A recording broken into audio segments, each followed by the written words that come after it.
Magandang araw mga kaibigan.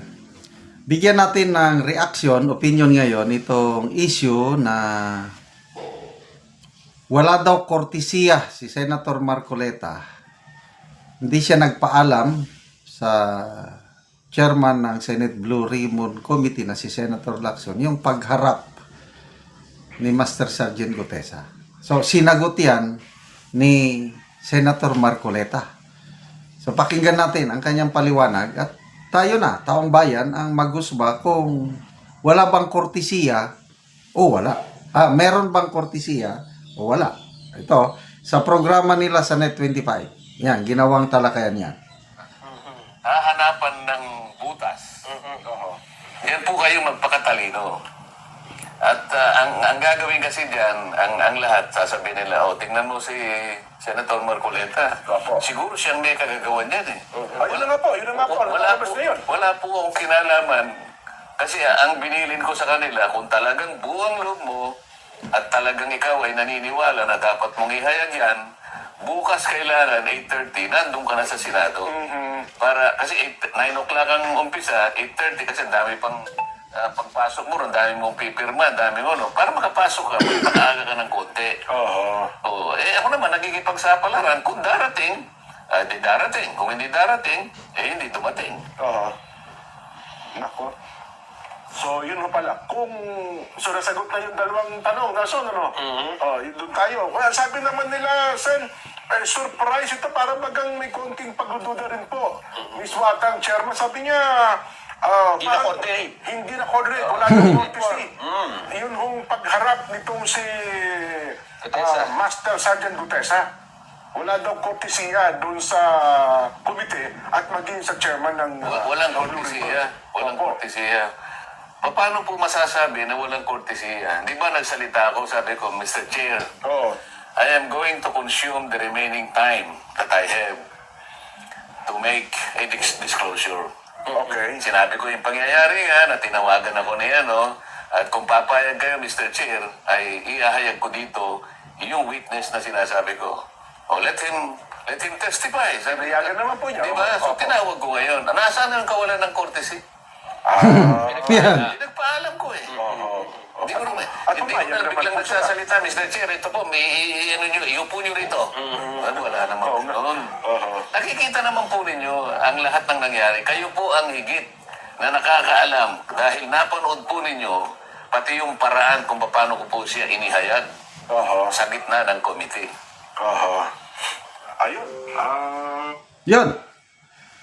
So ito, ang aking reaction dyan. Silang dalawa, Lacson and Marcoleta, to me, they are both good, credible. Gusto nilang ma-expose, makasuhan, maparusahan ang mga nagnanakaw sa kaban ng bayan. Yun lang, medyo may hindi pagkakaintindihan. So, yung sinasabing kortesiya o coordination, dalawang klase yan eh. Yung sinasabi ni Senator Lacson, yung advance coordination ba? Na dapat sana, days ahead, sinabi nyo na. Hindi. Sinabi nyo na lang nung sa hearing na. So, totoo nga naman, walang advance coordination. Kaya lang ito, ang punto ni Senator Marcoleta na naiintindihan ko, yung witness, hindi pa siya sure kung mag-appear o hindi. Tinawagan lang siya, former congressman, puntahan mo ang tao nito, gustong maipayag, pinuntahan niya, binasa niya. Nasa iyo kung buo ang loob mo kasi medyo mabigat yung paratang niya. Ipanotarize mo yan, then mag-appear ka bukas. So, parang nakikipagsapalaran. Hindi sigurado kung darating ba si Gutesa o hindi. Yun ang nakikita kong punto ni Senator Marcoleta. And I agree. Bakit ko, kung ako si Marcoleta, bakit ko i-advance coordination kung alanganin pa yung witness? Kaya nung dumating, dumating nga. Ito, nagpaalam siya beforehand. So, dalawa yan. Walang prior pagpapaalam at on the day of hearing, ipinaalam. So, nasa chairman na, one option ng chairman, sabi niya, sandali, parang biglaan ata yan. Pwede ba huwag munang i-present? Pwede ba after recess, mag-lunch break tayo, pwede ba kausapin ko muna? Pwede ba tignan ko muna yung ano? That's an option. So bakit hindi ginawa ni Senator Lacson? Pinayagan niya kagad, sige, let him present. So nasaan yung sinasabing walang kortesiya? To me, there is courtesy, pinagpaalam. Nagpumayag, kitang-kita, napanood ng buong sambayanan, pumayag, sige, let him proceed. So, nag-proceed nga. So, nasaan yung walang kortesiya? Anyway, natapos na yon. Dami ng issue na kunuhay, walang napeke ang signature ng notary public, madaling ma-resolve yan. Yan lang. Ang korte, agree ako yung sinasabi ni Senator Lacson nga let the Manila Regional Trial Court investigate. At I believe iniimbestiga na kasi malaking issue ito. At ako, naniniwala ko, personal opinion ko lang, na hindi pineke ni Gutesa ang pirma.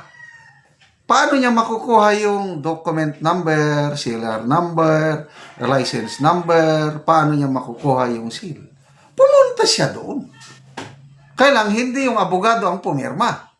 Sekretarya lang. So, totoo naman yung sinasabi ng abogado na hindi siyang pumirma. Bakit niya inalaw yung, malalaman natin yan. Kung magtutugma yung journal ng Notary Public, nakalagay dyan. Tugma. So, lalo silang mabubuking. As far as credibility ni Master Sergeant Gutesa, 101% sure ako. Saludo ako sa Master Sergeant na yan. Marines, huwa! At humanda sila. Kasi nga, ang sabi ni Congressman Defensor, may mga iba pang Marines, katropa, kasama sa delivery ng basura, magsasalita rin. May mga tao dyan, hindi na nakakatulog ng mahimbing. Okay, salamat mga kaibigan sa inyong pagsubaybay sa ating channel. Nakakatulong kayo ng malaki sa tribong Talandig ng Bukidnon dahil ang income natin sa channel na ito is pantulong natin sa tribo. Namimigay tayo ng livelihood assistance sa kanila, nagpapatanim ng saging lakatan at Arabica coffee. Panoorin niyo ang video na ito. Karon na ako rin diri sa kape ni Bae Paganan. Nag-abuno sila, nagtinabanga sa pag-abuno.